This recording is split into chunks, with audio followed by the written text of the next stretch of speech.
Hello सभी को राम राम नमस्कार। आप सभी देशवासियों प्रदेशवासियों को स्वतंत्रता दिवस की ढेर सारी शुभकामनाएं। यह दिन आपके लिए मंगलमय हो। आज फिर हम लेकर आए हैं हरियाणा जीके का वो टॉपिक जिससे एग्ज़ाम में क्वेश्चन बनते ही बनते हैं। सबसे पहले टॉपिक की बात करते हैं। हरियाणा की प्रमुख नदियां और ऊर्जा परियोजनाएं। बहुत ही अच्छा टॉपिक है। एचएसएससी की तैयारी करनी है तो नुएं होएगी, यानी मेहनत के आगे किस्मत की इतनी औकात नहीं कि आपके सपने पूरे नहीं होने दे।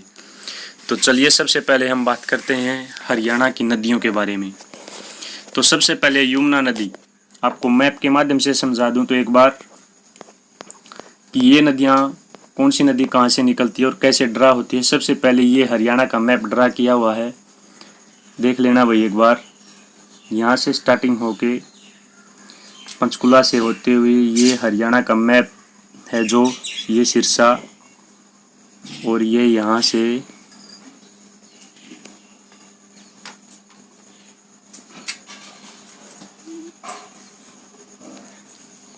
और ये यहाँ से पूर्वी सीमा को बनाता हुआ ये यहाँ तक ये हरियाणा का ड्रा कर दिया भाई मैं मोटा मोटा। इससे समझेंगे। सबसे पहले यमुना नदी की बात करते हैं। ये यमुना नदी है भाई, यहाँ ताजेवाला से प्रवेश करती है हरियाणा में। हरियाणा और उत्तर प्रदेश की सीमा बनाती हुई, यानी दोनों प्रदेशों के बीच में है ये नदी यमुना नदी, जो कि यमुनोत्री कुमाऊं हिमालय उत्तराखंड से निकलती है। मानते हैं कि ये 320 किलोमीटर की लंबाई तय करती है हरियाणा के अंदर, और ये हसनपुर पलवल के पास से हरियाणा से अलग हो जाती है। उसके बाद अगर घग्गर नदी की बात करें तो घग्गर नदी डागसाई हिमाचल प्रदेश,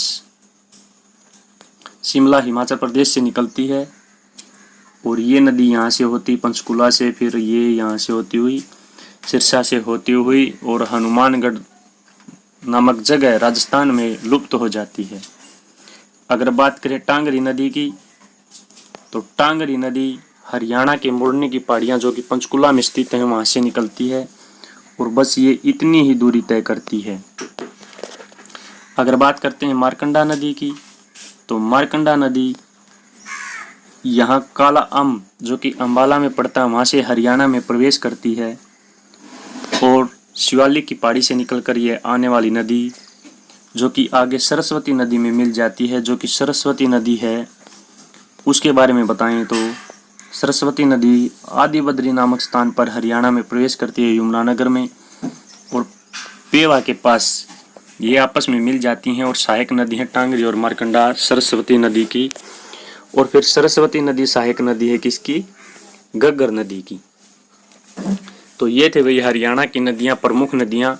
इनसे क्वेश्चन बनता है। चलिए स्टार्टिंग करते हैं सबसे पहले यमुना नदी से। तो यमुना नदी के बारे में पढ़ेंगे सबसे पहले। तो यमुना नदी के उपनाम, यानी क्या क्या उपनाम है यमुना नदी के। सबसे पहले सदानीरा, नित्यवहिनी, यम की बहन, बारामासी और सूर्यपुत्री। किस नदी को कहा जाता है? यमुना नदी को। सदानीरा, नित्यवहिनी, यम की बहन, बारामासी, सूर्य की पुत्री। सबसे पहले बात करते हैं तो ये निकलती कहाँ से है। ये जगह दी हुई मिलेंगी भाई आपको, ऑप्शन में एक मिलेगी इनमें से कि कहाँ से निकलती है। यमुनोत्री भी वही है, कुमाऊं हिमालय भी वही है, बंदरपुंछ भी वही है, और हर की दून भी वही है जहाँ से यमुना नदी निकलती है उत्तराखंड में। अगर बांध की बात करें तो इस पे कौन से बांध हैं? किसाऊ बांध, पथराला बांध और रेणुका बांध, ये इस पर स्थित हैं। किसाऊ बांध, पथराला बांध, रेणुका बांध। अगर बात करें कि कितनी लंबाई तय करती है यह नदी, तो 320 किलोमीटर। प्रवेश कहाँ से करती है? हरियाणा में ताजेवाला नामक स्थान जो कि कलेसर कहाँ पर पड़ता है? यमुनानगर में। अगर बात की जाए कि ये अलग कहाँ से होती है हरियाणा में, हसनपुर पलवल से यह हरियाणा से अलग हो जाती है। इस पर एक बैराज भी है। कौन सा बैराज है? ओखला बैराज, जो कि दिल्ली के पास नजफगढ़ झील है वहाँ स्थित है यमुना नदी पर।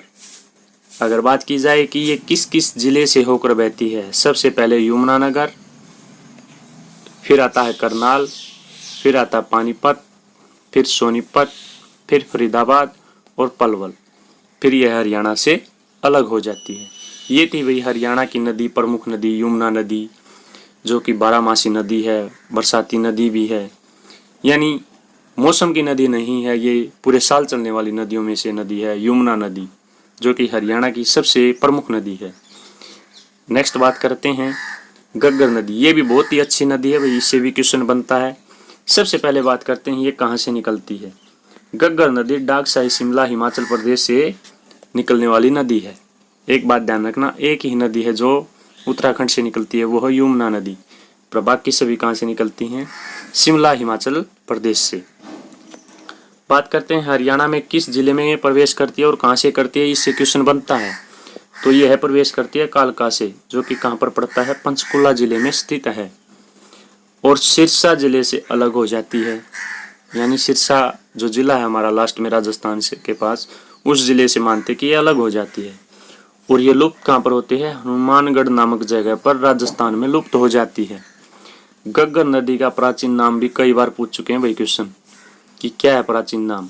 तो इसका प्राचीन नाम है हाकड़ा। क्या नाम है इसका प्राचीन, हाकड़ा नदी। किसे कहा जाता है, तो गग्गर नदी को।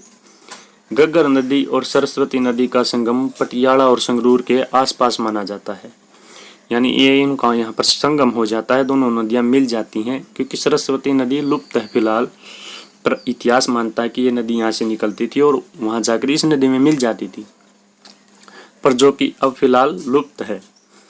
अगर बात करें कि इस पर बांध कौन से हैं, कौशल्या बांध, छामला बांध और दरगाना बांध, दीवानवाला बांध, वीरराज बांध, जो कि सिरसा जिले में पड़ता है। इन बांधों से वीरराज बांध तो कई बार पूछ चुके हैं HSSC की वीरराज बांध किस नदी पर स्थित है, तो गग्गर नदी पर है। एक बार फिर रिपीट कर देता हूँ, कौशल्या बांध, छामला बांध, दरगाना बांध, दीवानवाला बांध और वीरराज बांध, जो कि गग्गर नदी पर है। बहुत ही महत्वपूर्ण पॉइंट नोट किए हुए भाई, इनको दोहरा लेना, याद कर लेना इनको। सबसे पहले ये किस किस जिले से होती है, सबसे पहले ऊपर उत्तरी में पंचकुला, फिर उसके नीचे अम्बाला, फिर कैथल, फिर फतेहाबाद और फिर सिरसा। ऐसे होती हुई हरियाणा से अलग हो जाती है कौन सी नदी, गग्गर नदी। नेक्स्ट बात करते हैं टांगरी नदी, जो कि हमारे हरियाणा से ही मोरनी की पहाड़ियाँ जो कि पंचकुला में स्थित हैं वहाँ से निकलती है ये नदी। इसके बारे में पढ़ेंगे, ये कहाँ से निकलती है इसके बारे में बात हो चुकी है। अम्बाला के अंदर मारकंडा नदी में यह मिल जाती है। कौन सी नदी में, मारकंडा नदी में। तो किसकी सहायक नदी हुई, तो यह मारकंडा नदी की सहायक नदी है। हरियाणा के अंदर से ही निकलने वाली एकमात्र नदी कौन सी है, टांगरी नदी है। तो चलिए आगे बात करते हैं फिर मारकंडा नदी की। तो मारकंडा नदी निकलती है शिवालिक की पहाड़ी, नाहन जिला, हिमाचल प्रदेश से। कहाँ से निकलती है, शिवालिक की पहाड़ी, नाहन जिला, हिमाचल प्रदेश। और अम्बाला में काला अम्ब नामक स्थान पर यह कहाँ पर प्रवेश करती है, हरियाणा के अंदर प्रवेश करती है। इसका प्राचीन नाम भी पूछते हैं भाई, क्या प्राचीन नाम इसका, अरुणा। किसका, मारकंडा का। टांगरी और मारकंडा नदी कुरुक्षेत्र के पेवा नामक स्थान के निकट सरस्वती नदी में मिल जाती हैं। कौन सी नदी में, सरस्वती में मिल जाती हैं। पेवा जगह पर टांगरी और मारकंडा। इसकी सहायक नदियां मानते हैं रन, बेगना, नकटी। रन, बेगना, नकटी किसकी सहायक नदियां हैं, मारकंडा नदी की। बहुत ही महत्वपूर्ण क्वेश्चन है ये। नेक्स्ट बात करते हैं सरस्वती नदी। बहुत ही अच्छी नदी है, प्राचीन नदी है भाई इतिहास में, जिसका जिक्र बार बार आता है। निकलती है सिरमौर की पहाड़ी, हिमाचल प्रदेश से। बिल्कुल ठीक बात है। हरियाणा में एंट्री करती है आदिबद्री नामक स्थान से, हरियाणा में प्रवेश कर जाती है। बहती है यमुनानगर, कुरुक्षेत्र, कैथल होते हुए, बहती है ये यमुनानगर, कुरुक्षेत्र, कैथल होते हुए पंजाब में। ये गग्गर है भाई, ये गग्गर नदी में मिल जाती है। एक और महत्वपूर्ण पॉइंट आता है यहाँ पर, किस मुस्तफाबाद का नाम है जो सरस्वती नदी की खुदाई चल रही है, उसका नाम सरस्वती नगर रखा गया है। बहुत ही अच्छा क्वेश्चन। पेवा नामक स्थान के पास टांगरी और मारकंडा नदी आकर मिल जाती हैं। ये भी अच्छा क्वेश्चन है, ये पिछले में रिपीट हो चुका है। तो मुगलावाली गांव में भी खुदाई का काम चला हुआ है। बहुत ही अच्छे क्वेश्चन है भाई, इनको बार बार दोहराना, याद हो जाएंगे। दोहान नदी ये आ गई भाई हरियाणा के दक्षिण की नदी, जो कि डोसी की पहाड़ी महेंद्रगढ़ से निकलती है। यानी राजस्थान में भी होती है डोसी की पहाड़ी और महेंद्रगढ़ में भी, उस क्षेत्र में फैली हुई है डोसी की पहाड़ी, हरियाणा के दक्षिण में। मानते हैं कि बसई नामक स्थान पर यह नदी लुप्त हो जाती है। ये पहले नदी होती थी, फिलहाल नदी नहीं है, नाले के रूप हैं एक, जो कि फिलहाल ये बहती नहीं है। फिर बात करते हैं कृष्णावती नदी की। ये छोटी छोटी नदियां हैं। यह नदी जयपुर या नीम के थाना के आसपास के क्षेत्र से निकलती है और बाद में यह बहरोड़ नाले में समाहित हो जाती है। कौन सी नदी? कृष्णावती नदी। साहिबी नदी, इससे क्वेश्चन बनता है भाई, एक बात ध्यान रखना, इससे कई बार क्वेश्चन पूछ चुके हैं। यह नदी कहाँ से निकलती है? मनोहरपुर जीतगढ़ राजस्थान से निकलती है और कोट कासिम के निकट हरियाणा के अंदर प्रवेश करती है। माना जाता है कि यह नदी रेवाड़ी, गुड़गांव, दिल्ली या रोहतक तक बहती थी।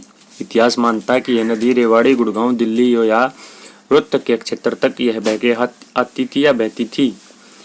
इस नदी पर प्रमुख बैराज है ये मैसानी बैराज, जो कि रेवाड़ी में है, जो कि बहुत ही प्रसिद्ध है। इससे क्वेश्चन बनता है, इसको याद रखना। मैसानी बैराज रेवाड़ी में है, किस नदी पर है? साहिबी नदी पर। यह नदी माना जाता है कि नजफगढ़ झील दिल्ली में जाकर समाप्त हो जाती है, यानी ये नजफगढ़ झील में मिल जाती है, ये मानते हैं। कौन सी नदी? साहिबी नदी। सोता इसकी सहायक नदी है। सोता इसकी सहायक नदी है, मानते हैं कि यमुना नदी में मिल जाती है। इतिहास ये भी कहता है कि ये यमुना नजफगढ़ झील के पास यमुना नदी में भी मिल जाती थी। चलिए नेक्स्ट करते हैं भाई, इंदौरी नदी। यह भी एक दक्षिण की प्रमुख नदी है, इंदौरी नदी। इसके बारे में भी पढ़ते हैं, इससे भी एक बार क्वेश्चन आया है भाई। यह नदी मेवात की पहाड़ी या इंदौरी पहाड़ी, मेवात की पहाड़ी भी वहीं है, इंदौरी पहाड़ी भी वहीं है, एक ही नाम है उसका, जो कि मेवात से निकलती है।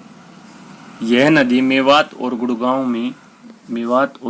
में बहती हुई पटौदी के पास साहिबी नदी में मिल जाती है। क्वेश्चन यही बनेगा कि पटौदी के पास साहिबी नदी में मिलने वाली नदी का नाम बताओ, तो इंदौरी नदी आएगा आंसर, जो कि किसकी सहायक नदी है? साहिबी नदी की सहायक नदी है। तो नेक्स्ट बात करते हैं, जो कुछ पॉइंट हैं उनके बारे में पढ़ेंगे। चोटांग नदी का ऋग्वेदिक कालीन नाम दृष्टदती नदी है, जो कि मानते हैं प्राचीन काल की प्रसिद्ध नदी मानी जाती है चोटांग नदी भी। इसका एक बार क्वेश्चन आया था कि चोटांग नदी का ऋग्वेदिक कालीन नाम क्या है, तो उसमें राइट आंसर आएगा दृष्टदती नदी। माना जाता है, नेक्स्ट क्वेश्चन, माना जाता है कि राक्षी नदी, ये भी एक प्रसिद्ध नदी थी वही प्राचीन काल की। राक्षी नदी शाहपुर से निकलती हुई लाडवा नामक स्थान पर, जो चोटांग नदी है जिसे दृष्टदती नदी भी कहते हैं, में मिल जाती है। तो बहुत ही अच्छा क्वेश्चन। आपगा नदी निचली खांड कहकर पुकारा जाता है। क्वेश्चन यही बना है कि निचली खांड कहकर किस नदी को पुकारा जाता है, तो राइट आंसर आएगा ये प्राचीन नदी थी, जो कि इतिहास में नजर आती है पन्नों पर, आपगा नदी, जिसे निचली खांड कहकर पुकारा जाता है, जो कि प्राचीन काल की एक प्रसिद्ध नदी है। नेक्स्ट बात करते हैं दृष्टदती नदी। प्राचीन काल में समुद्र तक बहती थी, जो कि राका नदी का रूप है। यानी जो दृष्टदती नदी है वो प्राचीन काल में मानता है इतिहास की हरियाणा से लेकर समुद्र तक बहती थी। और इतिहास ये भी मानता है कुछ पन्नों में कि हरियाणा के दक्षिण को कभी समुद्र लगता था। तो इतिहास की जैसे लिखा है वैसे पढ़ना पड़ता है भाई। प्राचीन काल में समुद्र तक बहती थी, जो कि राका नदी का रूप है। तो ये मैप के माध्यम से हम समझा चुके हैं आपको कि जैसे दक्षिण की नदियां बची हुई थी, दोहान नदी ये यहाँ पर है, फिर कृष्णावती नदी, फिर आती है हमारी साहिबी नदी, ये साहिबी नदी आती है जो कि नजफगढ़ झील तक बहती है। फिर आती है इंदौरी नदी, जो कि यहाँ से निकलकर यहाँ पटौदी नामक स्थान पर साहिबी नदी में मिल जाती है। और इनके बारे में बात कर चुके हैं कि ये यमुना नदी जो कि हरियाणा और उत्तर प्रदेश की सीमा बनाती है। ये हमारी घग्गर नदी जो कि सिरसा से अलग हो जाती है। ये हमारी टांगरी नदी यहाँ तक ही बहती है। फिर आती है मारकंडा नदी, जो कि यहाँ पेवा तक बहती हैं दोनों नदी। फिर सरस्वती नदी आती है उस साइड से, और फिर आगे चलकर ये पंजाब में घग्गर नदी में मिल जाती हैं। तो चलिए नेक्स्ट बात करते हैं ऊर्जा परियोजनाएं की। ये उनसे भी बहुत ही अच्छे क्वेश्चन बनेंगे। हरियाणा की प्रमुख ऊर्जा परियोजनाएं, धमाकेदार क्वेश्चन, यहाँ से 1 नंबर पक्का है भाई आपका। तो हरियाणा स्टेट, सबसे पहले बात करते हैं हरियाणा स्टेट इलेक्ट्रिसिटी बोर्ड की स्थापना 3 मई 1967 को हुई थी। तो हरियाणा स्टेट इलेक्ट्रिसिटी बोर्ड की स्थापना 3 मई 1967 को हुई थी। नेक्स्ट बात करते हैं हरियाणा में यानी शिवालिक की पहाड़ी कहाँ पर है और अरावली की पहाड़ी कहाँ पर है। आपने कमेंट में जवाब दो भाई इनके बारे में एक बार। फिर आता है भाई हरियाणा बोर्ड, जो बिजली बोर्ड है जिससे हम बिजली को यूज करते हैं, लाइट। तो हरियाणा बिजली बोर्ड को 2 भागों में बांटा गया। कब? 14 अगस्त 1998 को। याद रखना, इससे क्वेश्चन बनेगा कि बिजली बोर्ड को 2 भागों में कब बांटा गया। जो खासकर HSSC में जेई वगैरह के एग्जाम होते हैं उनमें अक्सर ये क्वेश्चन पूछा जाता है। और जो बिजली से संबंधित यानी ITI करके जो इनके एग्जाम की तैयारी करते हैं HSSC में ग्रेड लेवल की यानी ट्रेड लेवल की, तो उनमें ये क्वेश्चन पूछे जाते हैं अक्सर। इनको दोहरा लेना, याद कर लेना भाई। हरियाणा बिजली उत्पादन निगम लिमिटेड क्या है? राज्य के ताप जल बिजली घरों की देखभाल करने का इसका काम है। और हरियाणा बिजली प्रसारण निगम लिमिटेड क्या है? इसका काम है बिजली का प्रसारण और वितरण करना, इसका काम है। नेक्स्ट बात करते हैं मार्च 1999 में 2 वितरण कंपनियों की स्थापना होती है। कब होती है? मार्च 1999 में 2 वितरण कंपनियों की स्थापना होती है। सबसे पहला है उत्तरी हरियाणा बिजली वितरण निगम, जिसको शॉर्टकट में बोलते हैं, आपको लिखा भी मिलेगा, आपके बिल पे भी आता है UHBVN। तो ये वो चीज है। फिर आता है दक्षिणी हरियाणा बिजली वितरण निगम यानी DHBVN। ये है दक्षिणी हरियाणा बिजली वितरण निगम। ये हरियाणा को 2 भागों में बांटा हुआ है, इसको एक उत्तरी हरियाणा एक दक्षिणी हरियाणा की लाइट। सबसे पहले बात करते हैं ऊर्जा परियोजनाओं में पंचकुला जिले से पढ़ेंगे में एक मॉनिटरिंग स्टेशन है, जो कि पवन ऊर्जा स्रोतों को मापने का यंत्र, यानी हवा से जो बिजली बनती है और उनको जो मापते हैं उसे बोलते हैं मॉनिटरिंग स्टेशन। वो हरियाणा में स्थित है। कहाँ पर? पंचकुला के अंदर। नेक्स्ट बात करते हैं यमुनानगर जिले के बारे में पढ़ेंगे भाई। दिन बिंदु छोटूराम ताप विद्युत केंद्र कहाँ पर स्थित है? यमुनानगर में। क्षमता कितनी है इसकी? 600 मेगावाट। स्थापना कब होती है?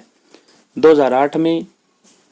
यह पहली ऐसी ताप विद्युत परियोजना है हरियाणा की जिसको निजी कंपनी चलाती है। पहली निजी कंपनी चलाती है जिसको दिन बिंदु छोटूराम ताप विद्युत केंद्र। अगर बात करते हैं पश्चिम यमुना नहर जल विद्युत परियोजना, तो ये कहाँ पर है? ये भी पड़ती है हमारी यमुनानगर के अंदर, जो कि यमुना नहर के पास है, ताजेवाड़ा नामक स्थान के पास। तो इसकी क्षमता है 1600 मेगावाट और स्थापना होती है 1977 के अंदर। तो नेक्स्ट बात करते हैं, नोट में पॉइंट लिखा हुआ बहुत अच्छा। सौर ऊर्जा Haryana power generation corporation limited द्वारा यमुनानगर के बुटुकला गांव में प्रस्तावित है। यानी सूर्य से जो बिजली बनती है, जो ऊर्जा पैदा होती है, वो हरियाणा के बुटुकला गांव में स्थापित करने के लिए प्रेरित है यानी प्रस्तावित है, वो हुई नहीं है। फिर करते हैं भाई सौर ऊर्जा विद्युत केंद्र कहाँ पर है? वो पड़ता है भाई भिवानी के अंदर, जिसका नाम है सौर विद्युत केंद्र नांदा। ये गांव पड़ता है, जगह पड़ती है भिवानी में, इस जगह पर है। अगर नेक्स्ट बात करें गुड़गांव वह महेंद्रगढ़ में नहीं आएगा, वह महेंद्रगढ़ में फिर ये मॉनिटरिंग स्टेशन है, जो कि पवन ऊर्जा स्रोतों को मापने के यंत्र, यानी जो हवा से पवन से बिजली बनाई जाती है, ऊर्जा बनाई जाती है, उनको स्रोतों को मापने के यंत्र कहाँ लगाए गए हैं, जिनको बोलते हैं मॉनिटरिंग स्टेशन। सबसे पहले पंचकुला में लगाया गया है एक, और फिर लगाए गए हैं गुड़गांव व महेंद्रगढ़ के अंदर। इनको याद रखना भाई। अगर बात करें पानीपत की, तो पानीपत से क्वेश्चन बन चुका है और कई बार बना हुआ है भाई।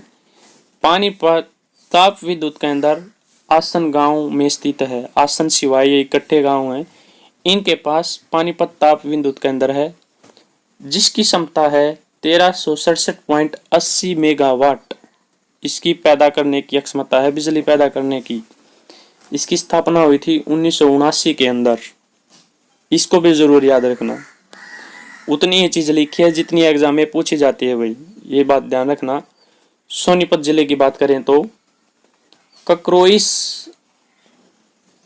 सक्षम है ये, ककरोई सूक्ष्म, सॉरी ऐसे लिखेंगे इसको, सूक्ष्म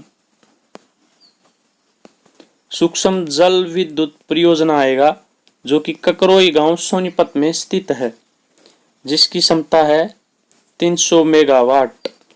और स्थापना कब होती है? 1999 के अंदर। चलिए नेक्स्ट बात करते हैं, इसको याद कर लेना भाई, ककरोई सूक्ष्म जल विद्युत परियोजना, जो कि ककरोई गांव सोनीपत के अंदर है। अगर बात करें झज्जर, इससे भी बहुत बार क्वेश्चन बन चुका है कि अरावली और महात्मा गांधी, ये दो महत्वपूर्ण परियोजनाएं जो कि जाडली झज्जर के अंदर है। चलिए करते हैं याद। अरावली इंदिरा गांधी तापीय विद्युत परियोजना जाडली झज्जर के अंदर है, जिसकी क्षमता है 1500 मेगावाट। महात्मा गांधी ताप विद्युत परियोजना, जो कि ये भी जाडली में ही है, एक ही जगह पर ही, जिसकी क्षमता है 1320 मेगावाट और स्थापना होती है इनकी 2008 के अंदर।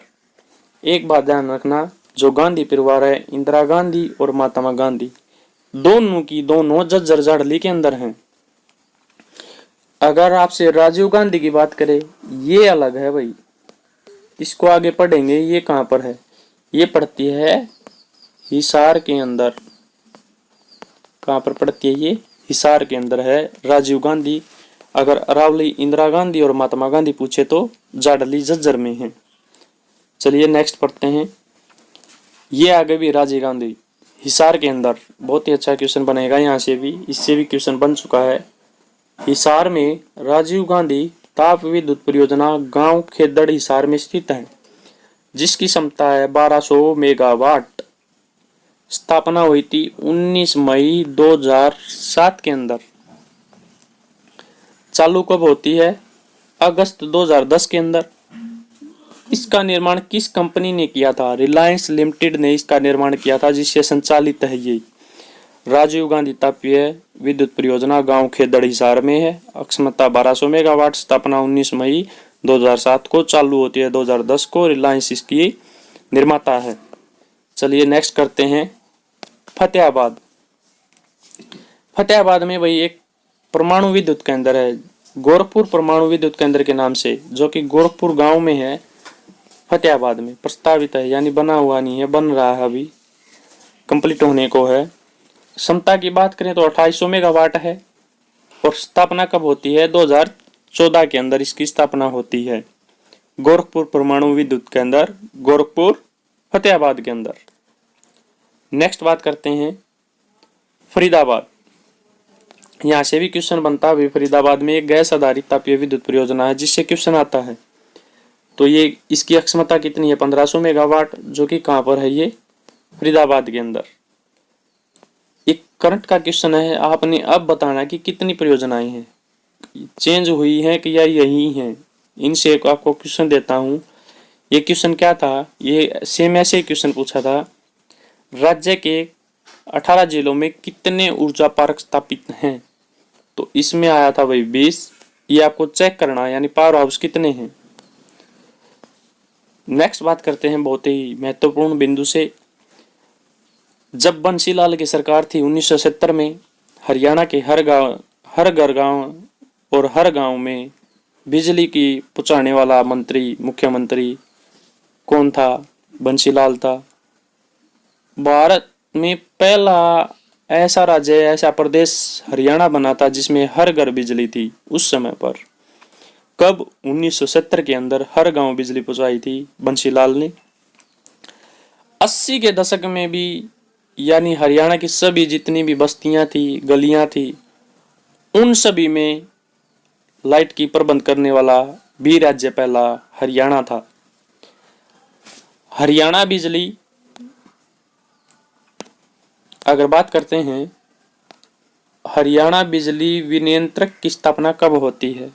क्वेश्चन बनता है कि हरियाणा बिजली जो विनियंत्रक है उसकी स्थापना होती है 16 अगस्त 1998 को।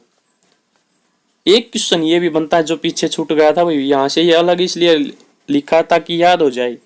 यानी राजीव गांधी ताप विद्युत परियोजना खेदड़ में पड़ता है, जो कि उत्तर भारत की मेगा परियोजना है, क्योंकि जिसमें कोयले की supply Mahanadi coalfield limited Orissa से किया जाता है। ये क्वेश्चन बनेगा कि इसमें कोलफील्ड यानी कोयले की सप्लाई कहाँ से होती है। महानदी कोलफील्ड लिमिटेड उड़ीसा से होती है, इसको ध्यान रखना। तो इसी के साथ हम समाप्ति की ओर। आप सभी को स्वतंत्रता दिवस की ढेर सारी शुभकामनाएं। आपका बेस्ट स्टडी अब यूट्यूब चैनल आपका पूरा आभार व्यक्त करता है। तो इसी के साथ फिर हम 2 लाइन उसूलों पर जो आँच आए तो टकराना जरूरी है, जो जिंदा है तो फिर जिंदा नजर आना जरूरी है। इस लाइन में बहुत ही ताकत भरी 2 लाइनें में बहुत ही कुछ छिपा है, अगर इसको समझो तो। बोलिए जय हिंदुस्तान की, जय भारत माता की। इसी के साथ सभी को राम राम नमस्कार।